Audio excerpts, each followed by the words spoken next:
যেই জুবায়েদা খাতুনের নামে আজও মক্কার পার্শ্বে আছে নহরে জুবায়েদা,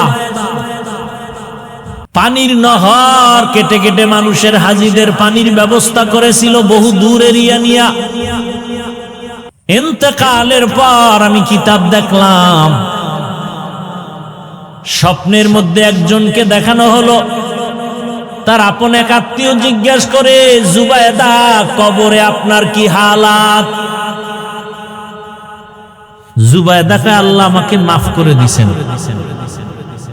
কি বলবেন, নাউজুবিল্লাহ না সুবহানাল্লাহ? তো আত্মীয় বলতেছে আপনাকে আল্লাহ মাফ করছেন, কারণ কি? আপনি তো বিশাল কাজ করছেন। বলে কি কাজ? আপনি যে পিপাসার্ত মানুষের জন্য বাইতুল্লাহর পার্শ্বে নহর কেটে কেটে পানির ব্যবস্থা করছেন। না, আল্লাহ আমাকে এটার উসিলায় মাফ করে নেই। তাহলে বলে আমি তো আশায় ছিলাম, এই কারণে আল্লাহ আমাকে মাফ করে দিবেন। কিন্তু দুঃখ, যখন আমার এই কথা জানতে পারলাম আল্লাহর আদালতে আমার এটার দ্বারা মাফ হবে না। কারণ আল্লাহ বললেন, ও জুবায়েদা, তুমি যেই নহর কাটছো এটা তোমার রাজকীয় সম্পদ। তুমি যদি টাকা না পাইতা, টাকা না থাকতো, তাহলে তুমি নহর কাটতে পারতা না, অনেক টাকা লাগছে। এবার জুবায়েদাকে আমি নিরাশ হয়ে গেলাম। আল্লাহ কত দয়াময় রহমান, কত অসীম দয়ালু রহিম আমার আল্লাহ। এই মা বোনেরা আসেনি, মা বোনেরা ভালো করে শুনেন। বাচ্চা হারুন রশিদের স্ত্রী বিবি জুবায়েদা খাতুন অনেক দামি আল্লাহর বান্দি, যার ঘরে প্রতিদিন 100 মহিলা কাজ করত, সবাই কোরআনের হাফেজা। সে নিজেও কি কোরআনের হাফেজা। কেমন আল্লাহ তারে দিছেন, 24টা ঘন্টার সেকেন্ডে সেকেন্ডে তার ঘরে কোরআনের তেলাওয়াত। এরে আম্মা জান, আপনি তো জুবায়েদা না, তবে তার মতই তো নারী। আপনি কি পারেন না 5 ওয়াক্ত নামাজে 5টা সূরার তেলাওয়াত করবেন? ফজরের নামাজের পরে পড়বেন ইয়াসিন ওয়াল কুরআনিল হাকিম। যোহরের নামাজের পরে তেলাওয়াত করবেন সূরা ফাতাহ অথবা সূরা আর রহমান। আসরের নামাজের পরে তেলাওয়াত করবেন সূরা নাবা আম্মা ইয়াতাসাআলুন। মাগরিবের নামাজের পরে তেলাওয়াত করবেন সূরা ওয়াকিয়া, ইযা ওয়াকাতিল ওয়াকিয়া লাইসা লিওয়াকাতিহা কাযিবা। এশার নামাজের পরে তেলাওয়াত করবেন সূরা মুলক, তাবারাকাল্লাযী বিয়াদিহিল মুলক ওয়া হুয়া আলা কুল্লি শাইইন কাদির। ওই যে 100 মহিলা কোরআনে হাফেজা কর্মচারী, এক একজনকে ভাগ ভাগ কইরা দিছে, তুমি আধা ঘন্টা তেলাওয়াত করো, এরপরে কাজ করো। আর একজনে আধা ঘন্টা, এরপরে কাজ করবে। আর একজনে আধা ঘন্টা, এইভাবে ভাগ করে দিছে। অল টাইম কোরআন তেলাওয়াত। কোরআনের মতো মজার কোনো আওয়াজ নাই। যেই কোরআন দেখলে সওয়াব, পড়লে সওয়াব, তরজমা জানলে আরো সওয়াব। এরে আম্মা জান, মানুষ ফল খাইতে চায়, ফলের গাছ লাগানো লাগে। দুনিয়াতে যত ফল আসবে আমাদের লাইনে, সব ফলের গাছ আপনারা মায়েরা। আম্মা জান, আপনার আখলাক ভালো, আপনার আদর্শ ভালো, তো আপনার থেকে সন্তান আসবে ভালো, আপনার দ্বারা সংসার সাজবে ভালো, বাগান হবে, ফল হবে সুন্দর, ঘর হবে শান্তির ঘর। আর এই ক্ষেত্রে একজন স্বামী, তার অনেক দায়িত্ব আছে, কর্তব্য আছে। একজন স্বামী তার স্ত্রীকে ইবাদত করতে সুযোগ দিতে হবে, শুধু কাজ আর কাজের চাহিদা করলে হবে না। বাহিরে যেন মায়ের কষ্ট করতে না হয়, পুরুষটা সামাল দিবে, কমপ্লিট করবে, মহিলা ঘরে বসে ইবাদত করবে, স্বামীর জন্য দোয়া করবে। মহিলাদেরকে ভারী কাজ করতেই তো আল্লাহ পছন্দ করেন না, কারণে তাদেরকে আল্লাহ নরম শরীর দিয়া বানাইছেন। এরে আম্মা জানেরা, জুবায়েদা খাতুন নিরাশ হয়ে গেল, নহর কাটছি, ওটা আল্লাহর কাছে পছন্দ হয় নাই। জুবায়েদা খাতুন কয়, আমি তো নিরাশ হয়ে গেলাম, আমার তো কবরে কি উপায় হবে? আম্মা জানেরা খেয়াল করে শুনেন। এবার জুবায়েদা বলে, আল্লাহ আমাকে বলে, জুবায়েদা তোমার আর একটা ছোট আমল আমার কাছে আছে, আমার কাছে ওইটা বড় পছন্দ হয়েছে, ওই ছিলে তোমাকে আমি মাফ করে দিলাম। আল্লাহ কয়, জুবায়েদা তোমার একটা ছোট আমল আমার কাছে পছন্দ হয়েছে। কি? তুমি খানা খাইতে বসছো, খানা খাইতে বসার পরে খানার লোকমাটা মুখে দিবা, ঠিক মুখে দেওয়ার আগেই আজানের শব্দ শুরু হয়ে গেছে। তুমি লোকমাটা মুখের কাছে নিয়েও দেও নাই, লোকমাটা রেখে আজানের সম্মান বজায় রাখতে গিয়ে তুমি মাথার দুপাট্টা টেনে দিয়েছো। মহিলারা কিন্তু এটা করে, আজান অনেক মহিলারা দুনিয়াদার রেডিও দিত আজানের সময় গান চালায়, তুমি দোপাট্টা টেনে দিয়েছো। আজান তো আমার শব্দ, আল্লাহু আকবার, আমার নামকে তুমি সম্মানের নজরে দেখছো, আমিও আমার কাছে এটা বড় ভালো লাগছে, আমি এই বরকতে তোমাকে মাফ করে দিলাম। আর আজানের সময় দোকানপাটে গান চলে, টেলিভিশন চলে, ওয়াজের মাইক বন্ধ করো। আজানের সময় যে এত আকাম চলে, এগুলি বন্ধের কোনো চিন্তা নেই। নারী আর পুরুষ উলঙ্গ হয়ে বাইতুল্লাহ একসাথে তাওয়াফ করে। বাবা হইয়া তার কন্যা সন্তান হলেই লজ্জায় কন্যাকে নিজ হাতে মেরে ফেলে, নারীদেরকে পছন্দ করে না, এতটাই তারা জাহেল, মূর্খ, বর্বর। আল্লাহর ঘর বাইতুল্লাহ এমন একটা দামি ঘর, যেই বাইতুল্লাহর দিকে তাকায়া থাকলে, শুধু তাকায়া থাকবে, তাতেই সওয়াব। সুবহানাল্লাহ আসে না? একবার সুবহানাল্লাহ বলবেন, সাথে সাথে জান্নাতে একটা ফলের গাছ হয়ে যাবে।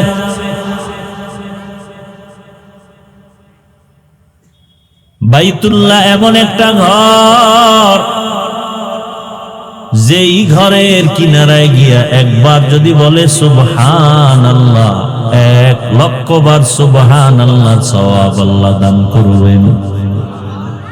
আতিনা ফি দারে দুনিয়া না হাসান, আতিনা ফি দারে উকবানা হাসান, ইয়া গিয়াসাল মুস্তাগীসিন ইহদিনা লাফতিখারা বিল উলুমি ওয়াল গিনা। হর গরিতে নেকো তু তৈয়ার হে, जो न मांगे उससे तू बेजार है। ভাইরা আমার, ওই বাইতুল্লাহর মানুষ কেন এত খারাপ? মসজিদের আশেপাশের মানুষ বেশি তুলনামূলক খারাপ হতে পারে না, ভালো থাকে, অথচ শ্রেষ্ঠ ঘর, যেই ঘরের মর্যাদা নিয়ে আল্লাহ কোরআনে বলেন, ইন্না আউয়ালা বাইতিন উযিআ লিন-নাস লাল্লাযী বিবাক্কাতা মুবারাকাও ওয়া হুদা মুবারাকাও ওয়া হুদাল লিল আলামিন।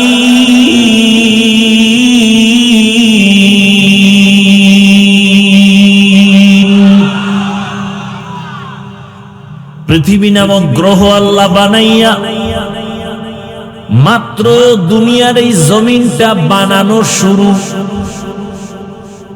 অল্প এর মাঝে আল্লাহ জমিনটা কোন রকম বানাইয়া প্রথমে ঘর বানালেন বাইতুল্লাহ। যেই ঘরের এরিয়ার মধ্যে গিয়া একটা সেজদা যদি দেয়, এক সেজদায় 1,00,000 সেজদার সওয়াব আল্লাহ দান করেন। একবার যদি সেখানে বসে কেউ আল্লাহ বলে ডাক দেয়, এক ডাকে 1,00,000 বার ডাকের সওয়াব। কিন্তু কঠিন প্রশ্ন, ওই বাইতুল্লাহর পার্শ্বের মানুষ এত চরিত্রহীন কেন যে নারী আর পুরুষ একসাথে উলঙ্গ হয়ে বাইতুল্লাহর 4 দেওয়ালের চতুর্পার্শ্বে তাওয়াফ করে উলঙ্গ? যুক্তি কি? আমরা কাপড় চুপুর পরে যেই পোশাকে চলি, এই পোশাক পরে কত অন্যায় করি, নাপাক পোশাক সব খুইলে যাই। যেহেতু বাইতুল্লাহ বড় দামি, বাইতুল্লাহ জিয়ারতের ক্ষেত্রে ওখানে খারাপ নাপাক পোশাক নিয়ে যাওয়া যায় না, এজন্য খুইলা উলঙ্গ যাইতেছে বাইতুল্লাহর পাশে। কেমন মেধা! একজনে পাগড়ির ফজিলতের বয়ান শুইনা, পাগড়ি নাই কি করবে, কিন্তু ফজিলতের মায়া লুঙ্গি খুইলা পাগড়ি বাঁধছে। কথার কথা, এটা যেমন একটা রহিত কাজ। ওই আরবের মূর্খরা চিন্তা করে বাইতুল্লাহ তো দামি ঘর, এখানে আমরা কিভাবে আমাদের পরিহিত অন্যায় করা পোশাক নিয়ে কিভাবে বাইতুল্লাহ যাই, অতএব এগুলো সাইরা খুইলা উলঙ্গ যায়। আর পশু জবে করে আমরা যেমন করি, গরু, মহিষ, ভেড়া, বকরি, ওই সময় পশু জবে করে ওরা রক্তগুলো বাইতুল্লাহর দেওয়ালে মেখে দিত আর মনে করতো এটাই আমাদের কবুলিয়তের লক্ষণ, সফলতা। আল্লাহ আয়াত নাজিল করে তা নিষেধ করলেন। lan yanalallaha luhumuha wala dima'uha walakin yanaluhu at-taqwa minkum। হে পশু জবাই করনেওয়ালারা, তোমাদের রক্ত গোশত আল্লাহর আরশে আজিমে পৌঁছে না, তোমাদের জীবনের অন্তরের তাকওয়া আল্লাহর দরবারে পৌঁছে। এ বাদামওয়ালা, ওই বাজারে বিক্রিতে তোমার পেট ভরে না? কি যে এক অবস্থা! বাজার খোলার পরে এখানে আবার বাদাম বেচা পেট বাঁচান লাগবে। কি এগুলো আপনাদের অঞ্চলে? এটি ওয়াজের বরকত নষ্ট করার চূড়ান্ত একটা হাতিয়ার। এজন্য ওয়াজ হয় আপনাদের এলাকায়, আরো আমগো সারা দেশের বিভিন্ন জায়গায় বরকত নাই। ওয়াজ হয়, আমাকে দাওয়াত দিছেন, এখন তো বয়ান করতেই হবে, না করলে উপায় নাই। আন্দোলন শুরু হয়ে যাবে, হুজুরের ভালোবাসা দেখাই দিবে কারে করে। বয়ান তো করতেই হবে, কম হলেও হবে না। বাদাম খাইবে আর বয়ান শুনবে। হুজুরের দফা টাইট বয়ান করতে করতে, আর হে বয়া বয়া বাদাম খায়, পান খায়, কেউ ফাঁকে ফাঁকে আবার বেয়াদবের মতো বিড়ি উঠান। কিরকম বেয়াদব নাই? ওয়াজে আইসা আবার বিড়ি টানে, কত বড় বেয়াদব! আল্লাহ হেদায়েত দান করুন। মোহাব্বতে বলেন আল্লাহুম্মা আমিন। আল্লাহ হেদায়েত দান করুন। কত বড় নির্লজ্জ আপনি চিন্তা করেন। ওয়াজের আশেপাশে বসে, ওয়াজের এরিয়ায় এসে বিড়ি টানে, কত বড় নির্লজ্জ! আর আপনারা ওয়াজের প্যান্ডেলে বসে পান খাবেন, চা খাবেন আর বাদাম খাবেন। এটা কিভাবে ওয়াজের আদব হয়, কিভাবে বরকত থাকে? এজন্য এখন ওয়াজে বক্তা বেড়েছে, শ্রোতাও বাড়ছে, হেদায়াত নাই, বরকত নাই। এ অশ্বিনা চলে যাবে, ফজর পড়বে না, শেষ, মসজিদ খালি। কোন দিন এমন হয় মুয়াজ্জিন আর ইমাম ছাড়া কেউ থাকে, মুসল্লি নাই। আর কেউ ভাবে নামাজ না পড়লো আমগো ইমান ঠিক আছে, এর তার নামাজই লাগে না। আর বন্ডরা তো বইলেই ফেলায় গানে গানে, নামাজ পড়ো মুসল্লি, নামাজের কি রাখো ডর, যেই নামাজে জান্নাত পাবি সেই নামাজ কোথায় তোমার? এই তুমি যে নামাজে জান্নাত পাবা সেই নামাজ পড়ো। এই নামাজ পড়া মিছা কথা খাবা, নামাজ পড়া সুদ খাবা, এই নামাজে লাভ নাই। এজন্য বন্ডরা কিন্তু নামাজ পড়েই না। ওই কাবার ঘরে যায় লঙ্গি থুইয়া, পাগড়ি বান্ধে লঙ্গি দিয়া, অবস্থা এমন হইছে যেই নামাজে জান্নাত পাবা সেই নামাজ তোমার নাই, যেহেতু ওই নামাজ পড়ে লাভ নাই যে নামাজে সুদ ছাড়ে না। আরে এক রাত্রেই মানুষ ঘুমের থেকে ওইটা পত্রিকা পড়া শিখে না, সরে ও সরে আ ক খ এগুলো পড়তে পড়তে পড়তে পড়তে পড়তে পড়তে এক সময় সে পত্রিকা পড়া শিখে। ঠিক আল্লাহর ইবাদত, নামাজ এগুলো করতে করতে করতে করতে করতে করতে এক সময় নামাজটা নামাজের মতো হয়ে যায়, না পড়লে হবে না। আর ওই ভণ্ডর গোষ্ঠী, এরা উদ্দেশ্য হলো ওরা নামাজ পড়বে না, কারণ শীতের দিনে অজু বানাইতে তো অনেক কষ্ট। এরপরে তো এক চোরায় কইয়েই ফেলাইছিল, পাবলিকের মাইর খেয়ে আবার এখন দুনিয়ায় নাই, মরেই গেছে। নামাজ 5 ওয়াক্ত না, মাত্র 3 ওয়াক্ত।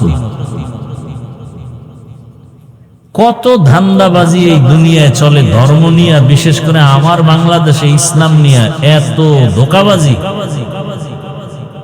আর এত চালাকি দুনিয়ার কোন রাষ্ট্রে নেই, এই বাংলাদেশ ছাড়া।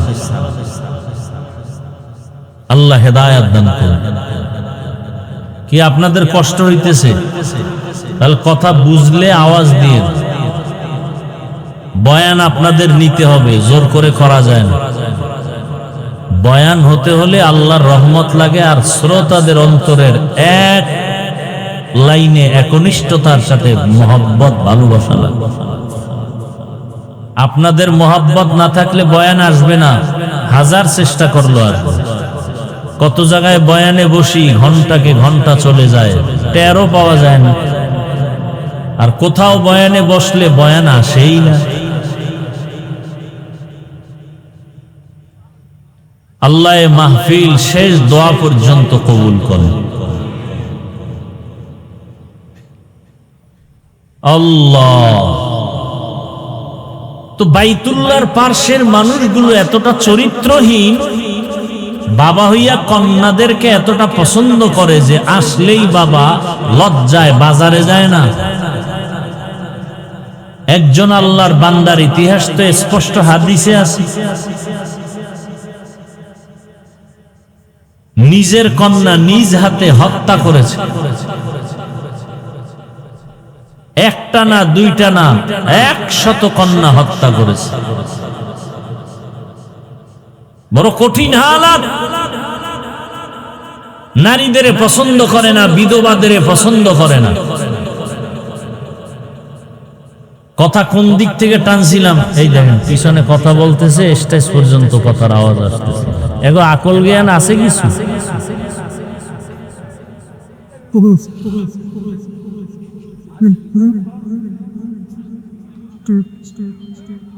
আল্লাহ কেন আনছেন তাও জানি না, আর আপনারাও আনার পরে আমারে বসাই এমন কেন করেন তাও বুঝি না।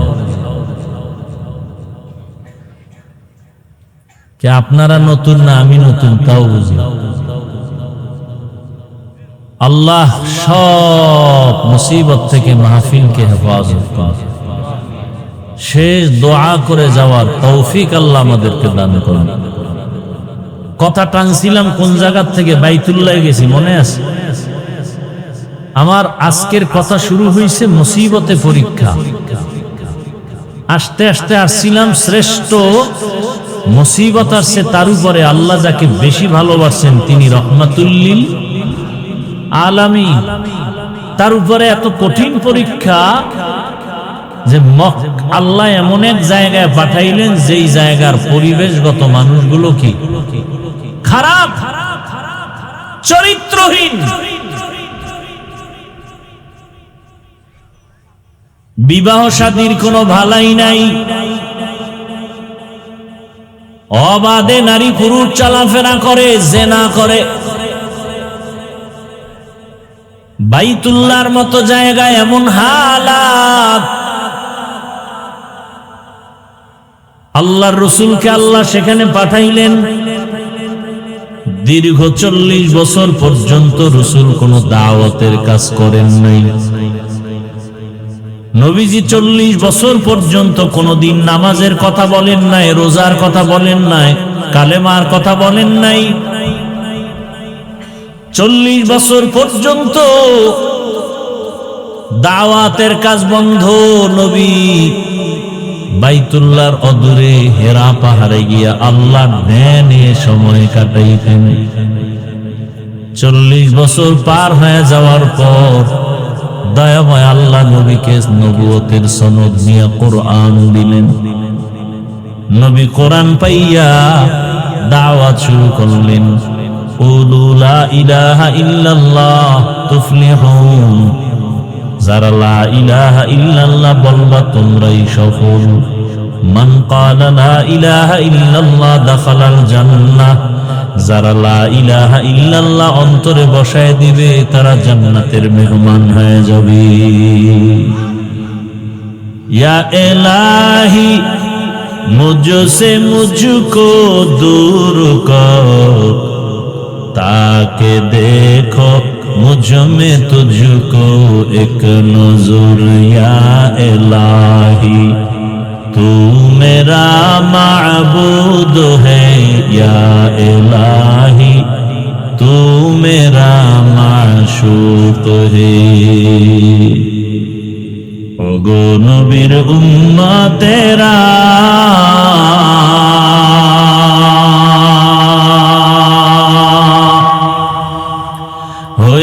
আজি দিশাহারা।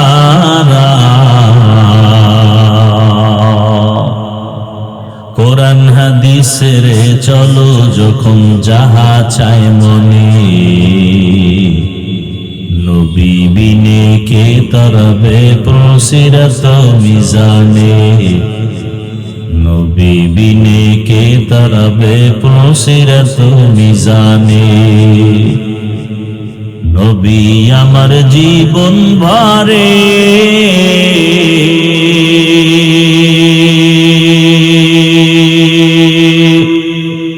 দিনের লাগি কষ্ট করে।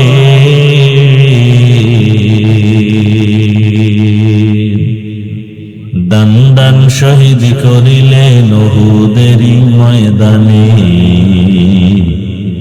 নবী বিনে কে তরবে প্রসিরত মিজানে।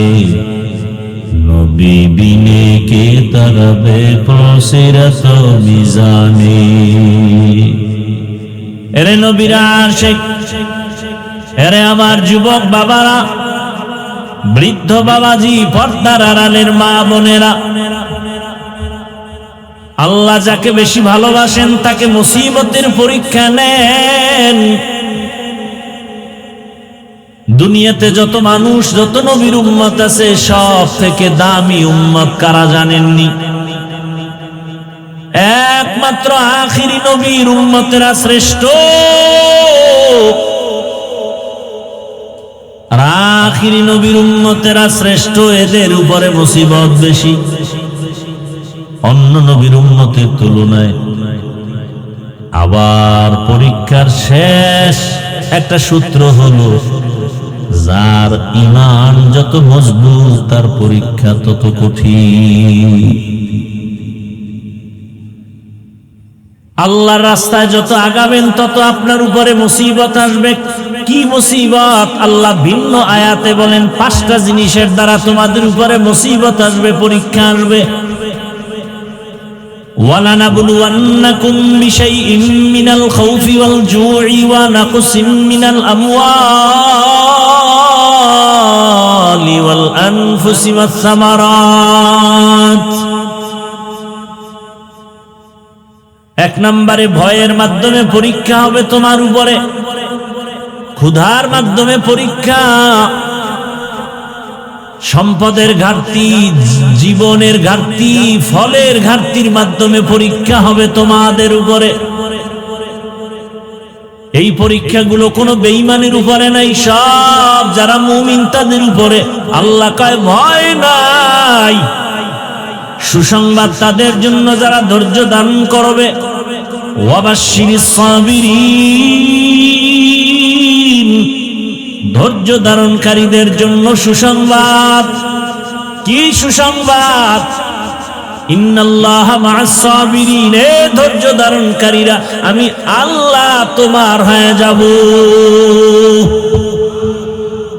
আল্লাহ যদি আমার হয় কোনো ভয় আছে? আর আল্লাহ যদি না থাকে র্যাবেও শান্তি দিতে পারে না, আটকাইয়া সিকিউরিটি দিয়ে রাখতে পারে। ভাইরা আমার, দয়াময় রব্বুল আলামিন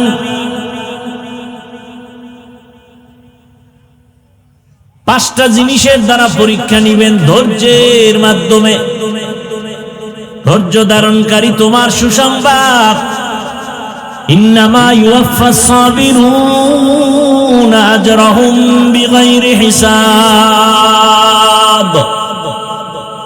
ধৈর্য ধারণকারীরা তোমরা সুসংবাদ নাও, পরকালে আমি আল্লাহ তোমাদের বিনা হিসাবে জান্নাত দিয়া দিব। জান্নাত চাইনি, এই আল্লাহর বান্দারা, জান্নাত চাইনি, হিসাব দিয়া না হিসাব ছাড়া আল্লাহ কবুল করে। বেহেশত আযা কে আজারে নবাশো, কাসে রাবা কাসে কারে নবাশো। আল্লাহ তাআলা পরীক্ষা করেন যাকে বেশি ভালোবাসেন। এবার আপনারা আমাকে একটু জবাব দেন, আল্লাহ কি নামাজিকে বেশি ভালোবাসেন না বেনামাজিকে ভালোবাসেন? অতএব নামাজির উপরে মুসিবত বেশি আসবে। নবীজি অন্য এক হাদিসে বলেন, আদ-দুনিয়া সিজনুল মুমিন ওয়া জান্নাতুল কাফির। দুনিয়াটা মুমিনদের জন্য জেলখানা, জাহান্নামের মতো, বেঈমানের জন্য বালাখানা, জান্নাতের মতো শান্তি। দুনিয়াটা মুমিনের জন্য মুসিবতের ঘর, বেঈমানের জন্য আরামের ঘর। যত শান্তি বেঈমানেরা দুনিয়ায় পাবে, পরকালে কিছুই নাই। আর মুমিন যারা ঈমানওয়ালা, এদের জন্য দুনিয়ায় কষ্ট, পরকালে বিনিময়ে শান্তির ঠিকানা জান্নাত। বেঈমান জান্নাত পাবে না। আল্লাহ তাআলা পরীক্ষা করবেন তাকে বেশি ভালোবাসেন তাকেই। নামাজিওয়ালাকে আল্লাহ বেশি ভালোবাসেন, পর্দা করনেওয়ালাকে আল্লাহ বেশি ভালোবাসেন, সুন্নতের আমল করনেওয়ালাকে আল্লাহ বেশি ভালোবাসেন। আল্লাহ তাআলা বলেন, ইয়া আইয়ুহাল্লাযীনা আমানুস্তাঈনু বিস-সাবরি ওয়াস-সালাহ। ও মুমিন, ধৈর্য ধারণ করতে পারো না, ভালোবাসার স্কেলেও যেতে পারো না। তুমি যদি জান্নাত পেতে চাও, আল্লাহর পরীক্ষায় পাশ করতে হবে। পাশ করতে হলে ধৈর্য ধারণ করা লাগবে। তবে এই ধৈর্যের জন্য তুমি যদি সাহায্য না পাও চলবে না। আর সাহায্য প্রার্থনা তুমি করো, আমি আল্লাহর কাছে সাহায্য প্রার্থনা করো। সাহায্য চাইতেই হবে, নিতেই হবে, না হয় চলা যাবে না। দুনিয়ার নাইলেও অন্যের সাহায্য না থাকলে চলা যায় না। আখিরাতের লাইনেও অন্যের সহযোগিতা সাহায্য না থাকলে চলা যায় না। দুনিয়াতে আপনি এখান থেকে যদি সাতক্ষীরা যেতে চান, পায়ে হেঁটে যাবেন না মাধ্যম আছে গাড়ি? গাড়ি লাগবে না? নদীর মধ্যে মাছ আছে, ঘরে যদি আনতে চান মাছ ধরিয়া জালে আটকাইতে হবে, তারপরে আনবেন। ঘুমায় ঘুমায় পাবেন না। অন্যের সহযোগিতা ছাড়া হবে না। টাকাওয়ালা বসে বসে টাকার বাহাদুরি করলে হবে না। গরিব ব্যক্তির কাছ থেকে টাকা দিয়া মাছ আনো। বান্দা, তোমার চাল ডালের প্রয়োজন, গরিব লোক দোকান দেয়, চালের দোকান, ডালের দোকান, ওখান থেকে টাকা দিয়ে আনো। তুমি যদি টাকার বাহাদুরি করে বলো আমি টাকা দিয়েই চলবো, কারো সাহায্য নিব না, তুমি পঙ্গু হয়ে মরবা। দুনিয়ার লাইনে সাহায্য ছাড়া চলা যায় না। একজন শিক্ষক না থাকলে সে ভালো লেখাপড়া করে ভালো আদর্শমান মানুষ হতে পারে না। শিক্ষক না থাকলে, অন্যের সাহায্য ছাড়া একটা অক্ষর শিখা যায় না। অন্যের সহযোগিতা ছাড়া লেখাপড়া শিখা যায় না। কোরআনের তাফসীর শিখবে কিভাবে? নিজে নিজে? এত সহজ? তা আখিরাতের লাইনেও অন্যের সাহায্য লাগবেই। আল্লাহ বলেন সাহায্য চাও এমন একজনের কাছে যার মধ্যে কোনো অভাব নাই। কারণ অভাবীর কাছে যদি সাহায্য চাও, সে তার অভাব পূরণ করতে গিয়ে তোমার চাহিদা পূরণ করতে পারবে না। জমিনে তাকায় দেখলাম এমন একটা মানুষ নাই যার অভাব নাই। দুনিয়াতে যত টাকাওয়ালা দেখেন ওদের অভাব, যত টাকা বেশি তাদের অভাব তত বেশি। কিন্তু একজন খুঁজে বের করেন যার অভাব নাই, তিনি আমার আল্লাহ। আল্লাহ বলেন ইয়া আইয়ুহান নাস আনতুমুল ফুকারাউ ইলাল্লাহ ওয়াল্লাহু হুয়াল গানিয়্যুল হামিদ।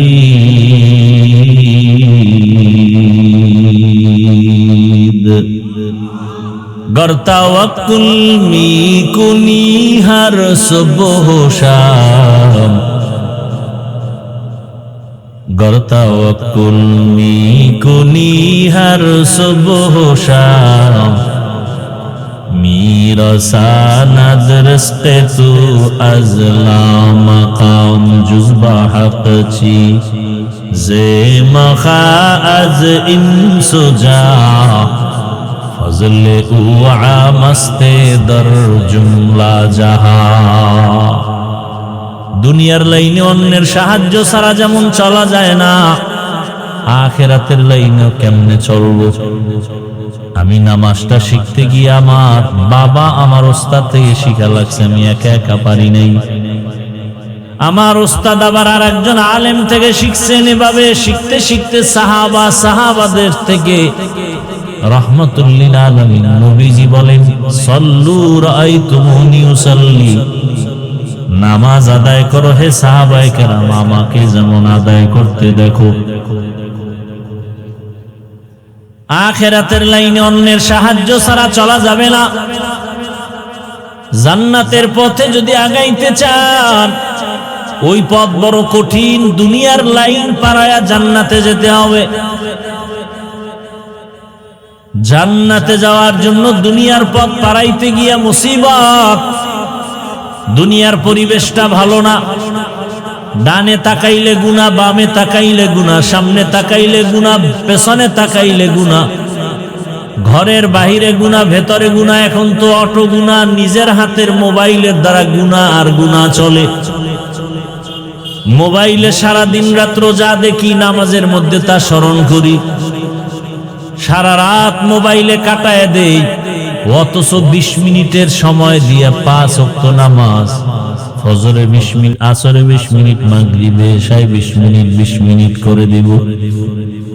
বান্দা রাতকে রাত মোবাইল চালায় সময় পায়, 4 রাকাত ফরজ নামাজ, সুন্নাত নামাজ ফজরে পড়ার সময় পায় না। কি ঘন্টাকে ঘন্টা মোবাইল চালায়, সেখানে সময়ের কোনো কোর্সেন নাই, ঘুমের ডিস্টার্বের কোনো কোর্সেন নাই, কিন্তু 20 মিনিট সময় ব্যয় করে 4 রাকাত ফজরের নামাজ পড়বে, সেখানে সময় নেই। আছে না নাই? গল্পে গল্পে সময় কাটায়, জোহরের 10 রাকাত পড়তে সময় নাই। দোকানে, চাকরির, অফিসে কত আড্ডা দিয়ে সময় কাটায়, আসরের 4 রাকাত নামাজ, মাগরিবের 5 রাকাত নামাজে সময় নাই। ও বান্দা, তুমি এটা পারবা না, সাহায্য নিতে হবে আমি আল্লাহর। কারণ দুনিয়ার সবাই অভাবী, একমাত্র অভাব নাই কার? আল্লাহ বলেন দুনিয়ার সবাই ফকির, একমাত্র আমি আল্লাহ ধনী। আর আমি এমন ধনী, আমার প্রশংসার কোনো শেষ নাই। দুনিয়ার সব ধনীদের বদনাম আছে, আল্লাহর কোনো। দুনিয়ার ধনীরা দেয় দেয় বলে দেয় না, আবার দিতে গিয়াও তাও পুরোপুরি দেয় না, আবার যাও দেয় তা আবার খোটা দিয়া জাল মিটায় দেয়। 5,000 টাকা দিল, 50,000 টাকার জাল মিটায় দেয়। বলে আরে আমি অমুকে আমার টাকায় চলে, মসজিদ আমার টাকায়, ওয়াজ মাহফিল আমার টাকায়। এইভাবে করে করে আবার জাল মিটাইয়া দেয়। আল্লাহ কয় আমি কারো খোটাও দেই না, এবং আমি আল্লাহ দিব দিব বলে দরজা বন্ধ করি না।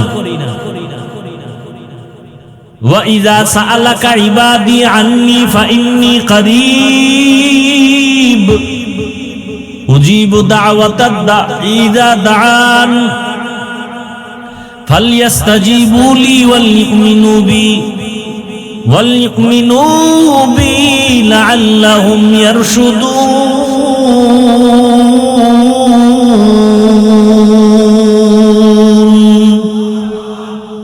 ওয়া ইযা সাআলাকা আন্নী ইবাদি, বান্দা যখন আমার কাছে প্রশ্ন করে, চায়, আল্লাহ কয় বান্দা তুই কই খুঁজো, আমি তো তোর কাছেই। ফাইন্নী করিব, তুমি যখন আমাকে ডাকো আমি ডাকার সাথে সাথে জবাব দিই। অতি গভীর হয় রজনী যখন, নীরবে প্রভুর নাম জপিও তখন। প্রভুর করুণা যদি পাইবারে চাও, গভীর রাতে উঠে প্রভুর গুণগান গাও। এরে আমার আল্লাহর বান্দারা, ও যুবক বাবারা, যৌবনের বাহাদুরি করতে গিয়া কত গুনাহ করছো। যৌবনের বাহাদুরি করতে গিয়া মনে চাইছে নামাজ পড়বা না, পড়ো নাই। যৌবনের বাহাদুরি করতে গিয়া মনের আশা পূরণ করছো, মনে চাইছে গান শুনবা, শুনছো, বাধা মানো নাই। যৌবনের বাহাদুরি করতে গিয়া কত গুনার প্যান্ডেলে, নারীদের নাচ গানের প্যান্ডেলে দৌড়াইছো, কারো বাধা মানো নাই। মোবাইল হাতে নিয়ে সারা রাত গুনাহ করেছো রে যুবক। আবার তাকায় দেখো, সব যুবক কিন্তু খারাপ না, সব যুবক কিন্তু জাহান্নামের পথে যায় নাই।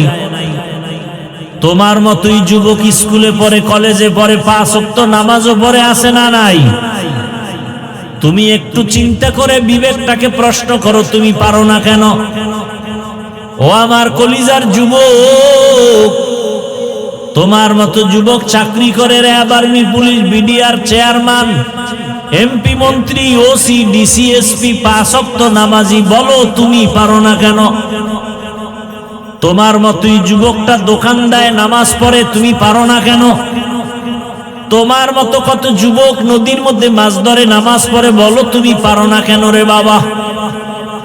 তোমার মতো যুবক দেখো রাস্তায় গাড়ি চালায়, নামাজ পড়ে, কত যুবক আছে, বলো তুমি পারো না কেন?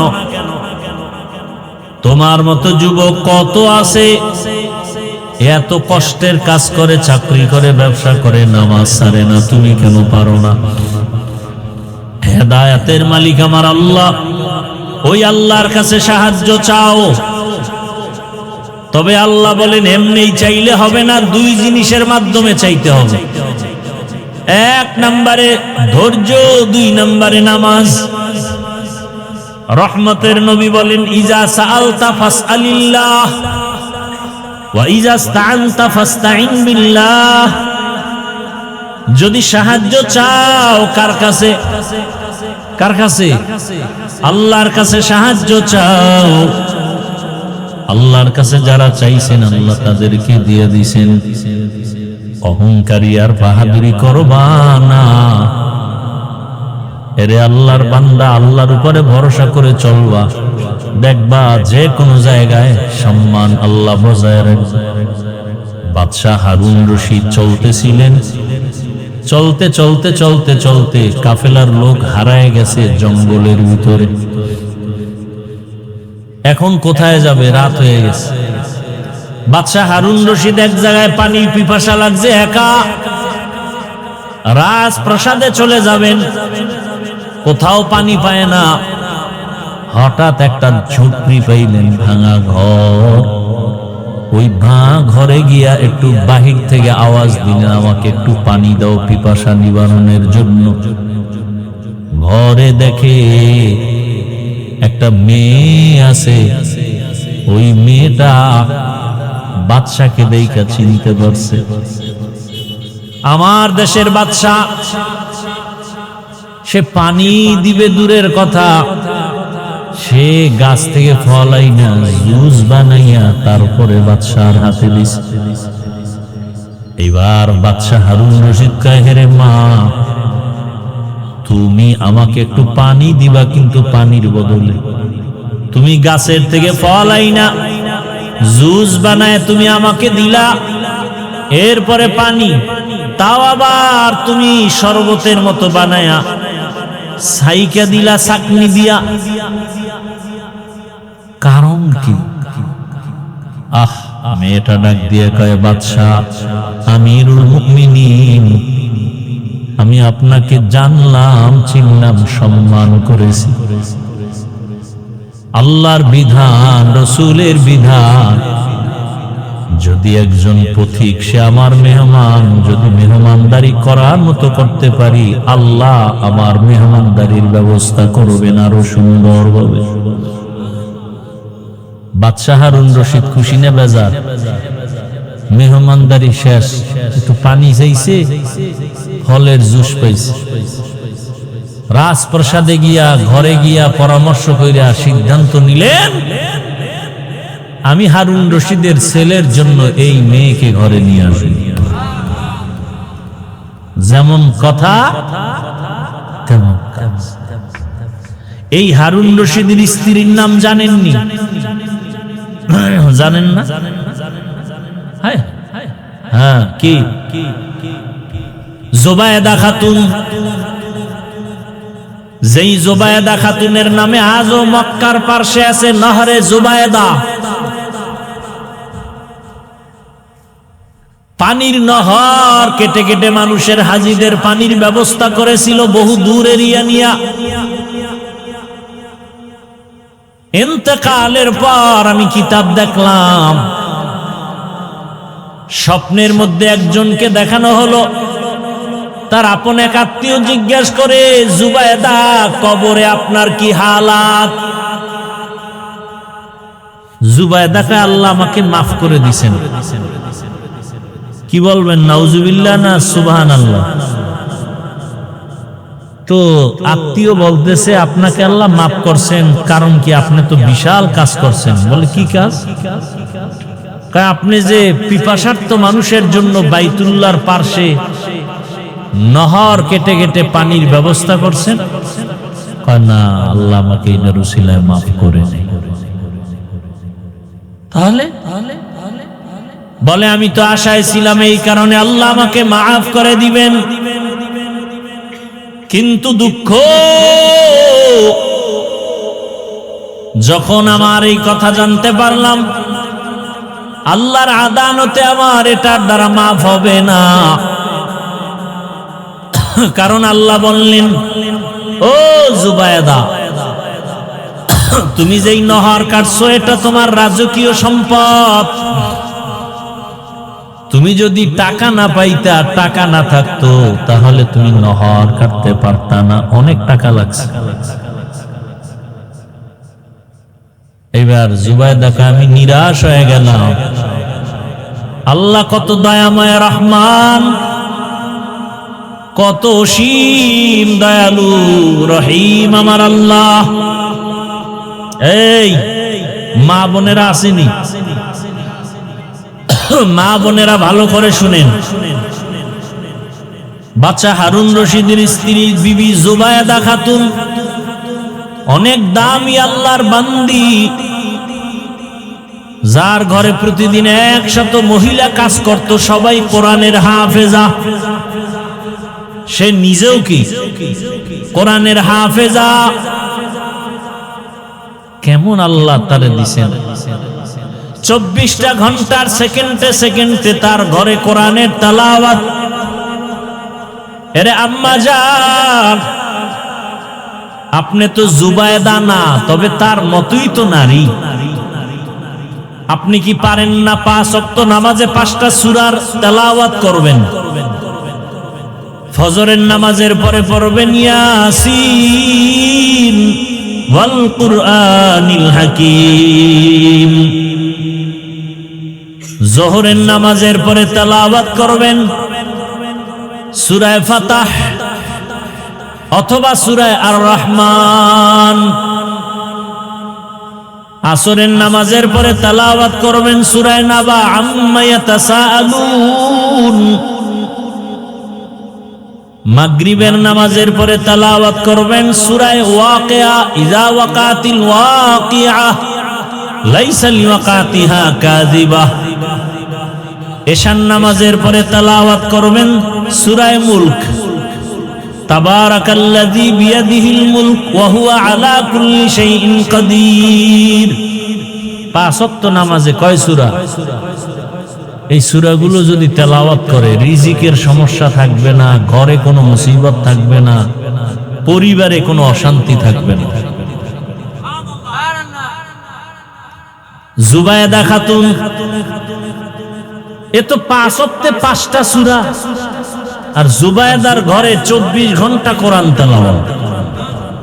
ওই যে 100 মহিলা কোরআনে হাফেজা কর্মচারী, এক একজনকে ভাগ ভাগ কইরা দিছে, তুমি আধা ঘন্টা তেলাওয়াত করো, এরপরে কাজ করো। আর একজনে আধা ঘন্টা, এরপরে কাজ করবে। আর একজনে আধা ঘন্টা, এইভাবে ভাগ করে দিছে। অল টাইম কোরআন তেলাওয়াত। কোরআনের মতো মজার কোনো আওয়াজ নাই। যেই কোরআন দেখলে সওয়াব, পড়লে সওয়াব, তরজমা জানলে আরো সওয়াব।